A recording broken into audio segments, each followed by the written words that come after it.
Bonsoir à tous. En plateau, le maire de Petit Canal, Blaise Mornal. Monsieur le maire, merci d'avoir accepté mon invitation. Bonsoir Madame Boisset, bonsoir à la Guadeloupe et bonsoir bien sûr au nord grande-terrien et particulièrement à la population de Petit Canal. Avant de débuter cette émission, nous parlerons de Victoire Jasmin, ex-sénatrice qui était mornalienne et récemment décédée. Donc, nous, à Canal 10, nous adressons vraiment nos sincères condoléances à la famille de Victoire Jasmin. Victoire Jasmin que j'ai eu personnellement l'occasion de rencontrer lors des émissions pour les dernières élections sénatoriales. Victoire Jasmin qui a su marquer le cœur de beaucoup de Guadeloupéens, mais aussi et surtout des Mornaliens, puisque c'était une femme politique engagée, une femme de combat et qui avait embrassé des causes difficiles, mais qui n'avait pas baissé les bras. Alors, je tairai ces derniers propos à l'issue de cette émission, puisque ça lui appartenait, ça lui appartient. Mais on va dire que le combat politique Blaise Mornal est quelquefois rude et dévastateur. Je dirais que j'adresse aussi mes sincères condoléances à sa famille. Ça a été une nouvelle qui nous a tous attristés. On pourrait même parler de drame, de voir quelqu'un partir de manière aussi rapide et aussi violente, quelque part. Lorsqu'on reçoit cette information, on a tous été choqués de l'apprendre. Mais la vie est ainsi faite. On ne sait pas quand est-ce que la vie s'arrête. Et c'est pour ça que je dis que lorsqu'on peut faire le bien sur cette terre, il faut se donner les moyens d'être le plus correct possible. Effectivement, je dirais que Victoire Jasmin a été une femme engagée à tous les niveaux. Elle faisait les choses sincèrement avec son cœur. J'ai eu l'occasion de travailler avec elle au sein de la communauté d'agglomération du Nord-Grande-Terre. Je me rappelle encore quand elle ne pouvait pas assister à une réunion. Elle se donnait les moyens de s'excuser. Et des fois, quand elle ne pouvait pas être présente physiquement, elle se connectait malgré ses obligations de la métropole, malgré le décalage horaire, pour rester en contact avec, je dirais, les différents sujets dont elle avait soit la responsabilité ou soit sur des sujets où elle faisait partie des commissions. Donc ça démontre véritablement que c'était une femme engagée et qu'une fois qu'elle s'était lancée, elle faisait les choses de tout cœur. Donc effectivement, ça a été très triste. Mais et on peut dire aussi que la politique est dure. La politique est dure. On ne va pas systématiquement dire que si elle n'est plus là, c'est à cause de la politique. Mais dans la globalité, la politique est dure parce que on doit travailler en collaboration déjà avec des colistiers, des collègues, mais aussi il faut faire face à la population. Et nous savons surtout que les désamours qui font mal. On ne peut pas plaire à tout le monde. On ne peut pas plaire à tout le monde et des fois, lorsqu'on s'est donné pour quelqu'un, on s'est donné pour une cause et que derrière, on a des reproches ou on a des désamours, comme vous dites, Madame Boisset, ça fait mal. Mais c'est la vie. C'est la vie. C'est la vie politique. C'est la vie en général. Non, c'est la vie en général. C'est vrai qu'on met souvent cela sur des situations politiques, mais on rencontre ça aussi au niveau du travail. On rencontre ça dans le cadre familial. On rencontre ce genre de situation aussi dans le cadre amical. Donc après, peut-être en politique, c'est plus criant parce qu'on est confronté à une plus grande masse, mais ce sont des choses de la difficulté de la vie, je dirais. Alors maintenant, parlons de la difficulté des communes, je dirais pratiquement toutes les communes de la Guadeloupe, ce problème d'eau. En septembre, il y avait eu une interdiction de consommer l'eau dans votre commune. Donc, où en êtes-vous exactement aujourd'hui? Aujourd'hui, pour la vague, je dirais, d'interdiction, on a eu la chance de ne pas être concerné cette fois-ci, mais effectivement, il n'y a pas si longtemps, ça a été le cas. C'était au mois de septembre? C'était au mois de fin septembre, début octobre, hein, Oui. Où on a eu des secteurs qui ont été concernés.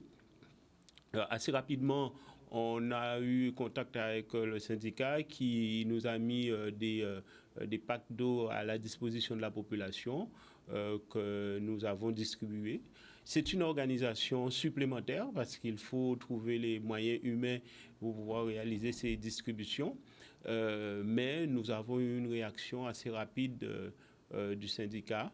Et aujourd'hui, nous avons la chance dans le Nord-Grande-Terre, au niveau de la communauté d'agglomération du Nord-Grande-Terre, de ne pas avoir de pénurie en la ressource. Hein.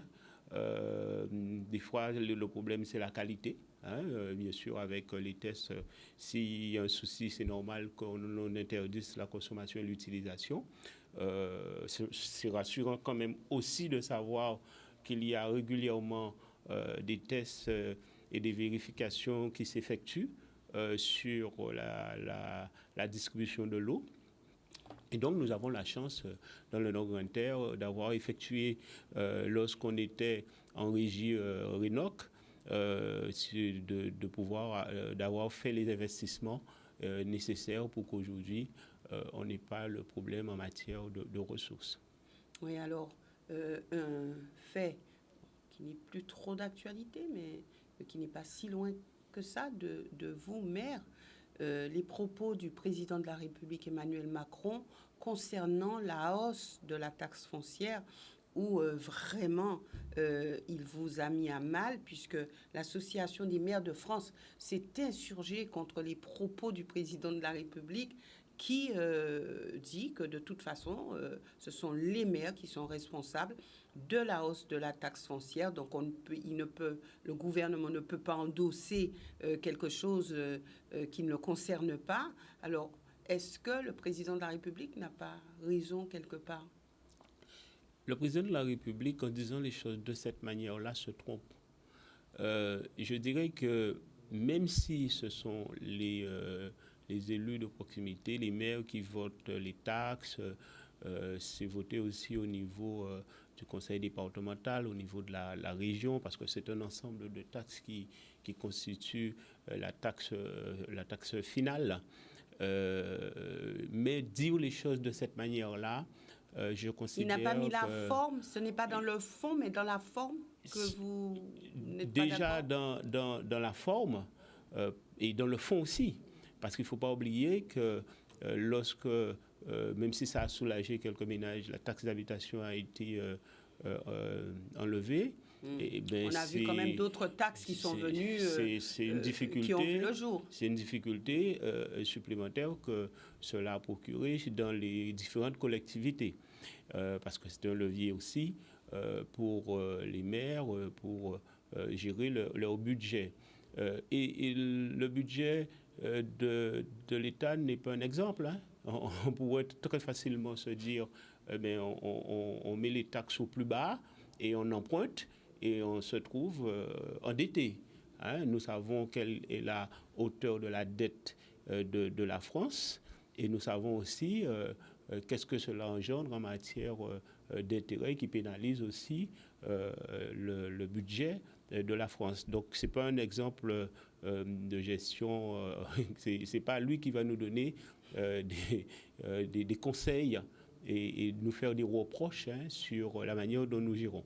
Bon, moi, j'ai la chance quand même d'avoir l'une des taxes les plus basses en Guadeloupe au niveau de la taxe foncière, mais je peux vous dire, c'est de la gestion, c'est un choix politique et c'est beaucoup de réflexion, de stratégie pour pouvoir maintenir ces taux là-bas. C'est différer aussi des travaux pour permettre de contenir cette taxe, parce que nous savons tous quel est le poids des impôts dans le portefeuille des Guadeloupéens. Et donc, lorsqu'on est en responsabilité, tant que l'on peut contenir ces taux-là et différer, user de stratégies, on le fait. C'est ce que nous faisons en tout cas au niveau de la majorité municipale de Petit-Canal. Mais c'est une source de ressources, c'est une source de recettes pour les collectivités. Et il est vrai aussi que la solution pour baisser les impôts passe par une certaine équité en matière de paiement. Donc, il faut identifier toutes les personnes qui sont éligibles au paiement des impôts pour que l'on puisse avoir une plus grande masse, l'élargissement de la masse de l'assiette fiscale qui va permettre de baisser éventuellement les impôts si tout le monde y participe. Et ça, c'est important. Cette question nous permet d'aborder la thématique du jour, la régularisation foncière à Petit-Canal. Alors, quelles sont les difficultés que vous rencontrez aujourd'hui, puisque vous vous adressez directement sur cette thématique à votre population? Quelles sont les difficultés rencontrées concernant la régularisation foncière à Petit-Canal? Je dirais que la transition, elle est toute faite, effectivement. Parce que quand on parle de régularisation, on parle d'identification et ce qui permet aussi donc d'assujettir tout chacun par rapport à ça. La difficulté que l'on rencontre, déjà dans un premier temps, il y a une volonté.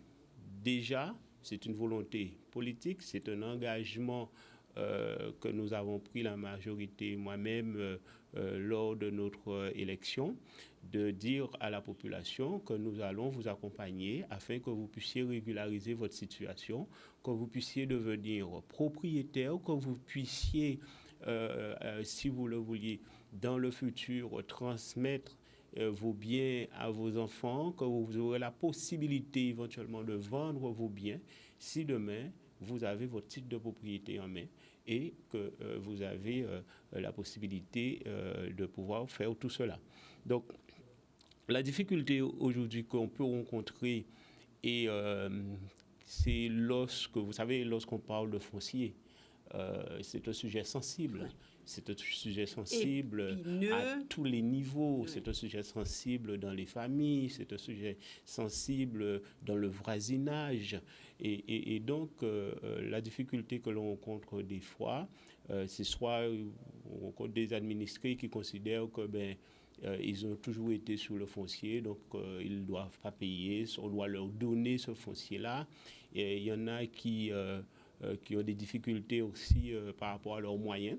Et donc, à ce moment-là, nous regardons quelles sont les institutions qui peuvent les accompagner pour qu'ils puissent devenir propriétaires.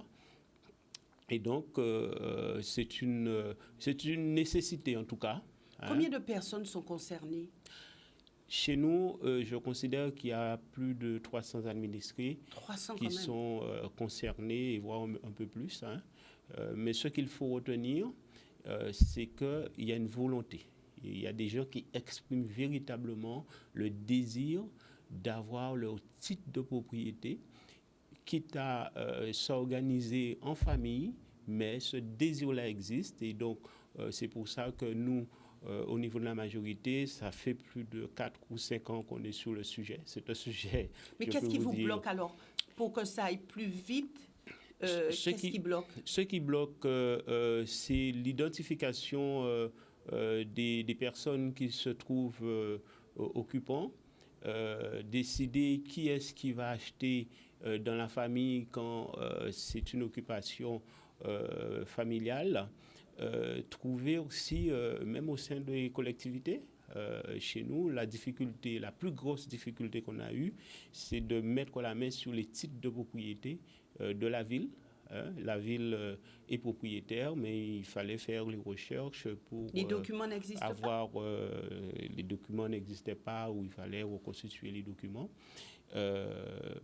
Et de trouver aussi et de faire la concordance sur les parcelles. Parce que vous savez, lorsque vous vendez une parcelle, vous devez pouvoir identifier où ça commence, où ça s'arrête. Et des fois, ce sont des titres qui datent d'avant 1958-59. Et ces titres-là, les limites étaient désignées par des arbres qui n'existent plus, par des chemins de fer qui n'existent plus. Donc cette concordance prend du temps. Et c'est une fois que cette concordance est réalisée que l'on peut après faire la cession de ces biens-là. Et bien souvent aussi, ce sont de très grandes parcelles où se trouvent plusieurs familles. Et donc, il faut poser les limites. Pour chaque famille? Il faut poser les limites pour chaque famille. Il faut recadastrer les parcelles, c'est-à-dire la parcelle unique doit être scindée en plusieurs autres parcelles. Donc, c'est un travail administratif quand même assez lourd qui nécessite d'être sur le terrain aussi, de rencontrer les administrés. Des fois, il y a des conflits de limites, même si les gens ne sont pas propriétaires, mais il y a des conflits de limites. Et là aussi, il faut pouvoir trouver des consensus pour que les choses avancent. Et lorsque vous avez plusieurs grandes parcelles comme ça, donc il faut à chaque fois faire la même chose pour toutes les parcelles. Alors deux autres questions. Est-ce qu'il y a des personnes qui ont déjà été régularisées? Nous avons déjà pris des délibérations sur la régularisation pour certaines personnes. Et donc, ce sont des opérations qui sont en phase actuellement. En phase? En phase d'être réalisées. Et de même, nous avons aussi eu à faire du déclassement, c'est-à-dire lors de de l'élaboration de notre PLU, il a fallu aussi déclasser du foncier où il y avait des familles qui avaient construit sur du foncier agricole et où il n'était pas possible de pouvoir les régulariser tant que c'était de l'agricole, mais il fallait passer sur une phase de zone urbanisée avec, je dirais, les commodités, avec les réseaux, avec les routes, parce que vous savez, lorsque vous êtes propriétaire et que vous venez régulariser une parcelle où il y a plusieurs personnes, vous devez vous assurer que vous avez les largesses au niveau des routes. Il faut une servitude. C'est ça, vous devez avoir aussi les réseaux en eau. Il faut avoir les réseaux en électricité, donc il faut régulariser dans des conditions aussi, je dirais, de salubrité par rapport aux normes demandées. Alors c'est vrai que ce qui peut être vraiment bloquant, c'est le prix. Alors comment est-ce que les calculs sont faits et surtout, est-ce qu'à certains moments on peut parler de gratuité? On ne peut pas parler de gratuité parce que je dirais que le foncier, c'est un bien communal. Hein? Et donc, nous, les maires, on est amenés à ne pas dilapider le bien public, le bien communal. Hein? Parce que vous savez bien que si on donne gratuitement à quelqu'un, on favorise cette personne-là au détriment d'un autre. Donc, à partir de là, on doit défendre l'intérêt général. Et donc, à partir de là, on rentre dans une phase, en grande partie, c'est de la régularisation foncière. Donc, on cherche à trouver, je dirais, le meilleur consensus pour que cela ne coûte pas trop cher à la population, parce qu'en faisant des aménagements, en réalisant des travaux, c'est bien sûr la population dans sa globalité qui paye pour régulariser un certain nombre de personnes. Donc, il faut trouver le consensus pour qu'il y ait une certaine équité entre l'opération de régularisation et la situation globale et générale de la collectivité. Aujourd'hui, pour être transparent, de toutes les façons, on l'est. Ce sont des choses qui sont prises en conseil municipal. Dans le centre-bourg, où il y a quasiment toutes les commodités, il y a des commerces, où il y a, je dirais, les services administratifs.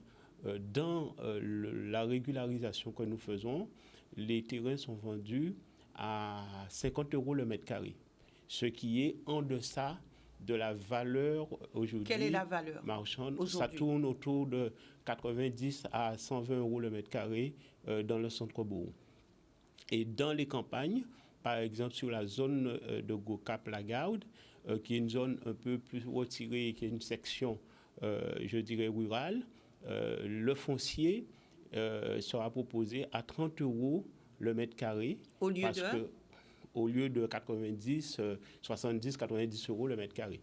Donc là aussi, c'est une manière de faciliter l'accès à la propriété à la population et faire en sorte que leur situation soit régularisée, parce que bien souvent, ce sont des gens qui sont là depuis des années et qu'ils n'ont pas la possibilité de céder, de transmettre ou éventuellement de sécuriser leurs biens. Est-ce qu'il y a des facilités de paiement? Est-ce qu'il y a un arrangement? Puisqu'il y a des gens qui sont retraités aujourd'hui, qui n'ont pas de gros moyens.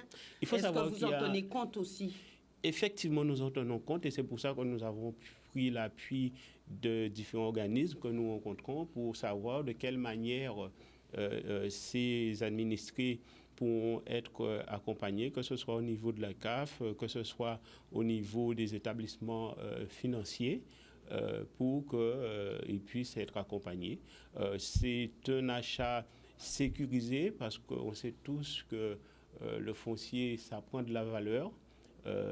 Ces personnes qui achètent, par exemple, sur la zone de la Garde à 30 €, une fois qu'ils auront signé le document, ce sont des terrains qui valent 90 €. Donc ça veut dire tout simplement que les établissements financiers ne prennent pas de risque à les accompagner parce que ce sont des biens qui valent beaucoup plus que ce que nous leur cédons. Mais l'essentiel pour nous, c'est de pouvoir régulariser la situation de toutes ces personnes.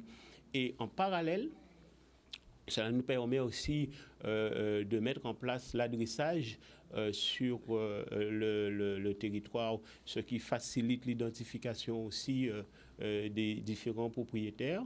Et comme je disais tout à l'heure, là, la relation, elle était toute faite. Hein. Ça permet aussi de faire en sorte qu'il y ait une certaine équité dans, je dirais, le paiement des impôts fonciers et que tout le monde puisse payer, ce qui va permettre éventuellement de baisser encore par rapport au taux que nous pratiquons aujourd'hui. Alors, il y a vente. S'il y a revente, est-ce qu'il y aura un droit de préemption au niveau de la commune? Évidemment, pour éviter toute forme de spéculation déguisée, il y aura des conditions d'achat, hein, et donc cela veut dire qu'il faudra un certain temps avant que la vente soit réalisée pour que ça ne soit pas systématiquement des opérations. J'achète et je revends. J'achète à 30 et €, je revends à 120 €, et nous limitons aussi les parcelles. Hein, à combien par famille? Nous avons retenu dans la campagne, parce que vous savez, quand vous êtes en campagne, vous avez besoin de peu d'espace aussi pour réaliser un jardin.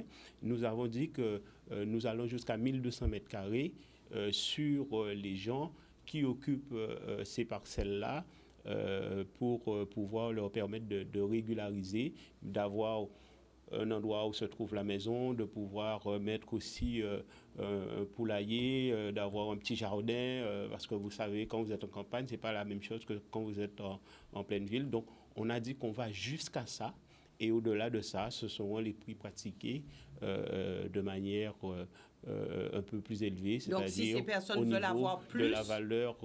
Si ces personnes veulent avoir plus, ça sera possible, mais en payant le prix normal. C'est ça. Les gens qui voudront aller au-delà de ces 1200 mètres carrés et qui sont occupants éventuellement de ces espaces, de ce foncier qui appartient à la ville, hein, je rappelle, c'est le foncier qui appartient à la ville, ils pourront éventuellement faire l'acquisition, mais ce sera au prix du marché. Au prix du marché. Et en ville ? Vous avez décidé que ce sera combien? En ville, ça va être plus compliqué. On n'a pas posé de limite parce que ce sont en général des petites parcelles. Ça ne va pas au-delà de 500 à 600 mètres carrés. Donc, on n'a pas posé de limite. on vend les parcelles occupées. Donc, Blaise Mornal, malheureusement, nous sommes arrivés quasiment au terme de cette émission. Donc, c'est votre combat pour 2023 et voire 2024. C'est l'un des combats qui figure dans mon programme politique, hein, et que l'on met l'énergie nécessaire pour pouvoir aller jusqu'au bout. Comme je le disais, jusqu'en 2026. Jusqu'en 2026. Ce n'est pas facile parce que on a une relation particulière avec la terre, mais il faut avoir le courage nécessaire. Lorsqu'on veut mettre de l'ordre, il faut avoir le courage nécessaire. Et ce courage, je l'ai autant que la majorité municipale qui m'accompagne. Merci Blaise Mornal d'être venu sur ce plateau. Merci aussi à vous, téléspectateurs, de nous avoir suivis. Excellente soirée à tous.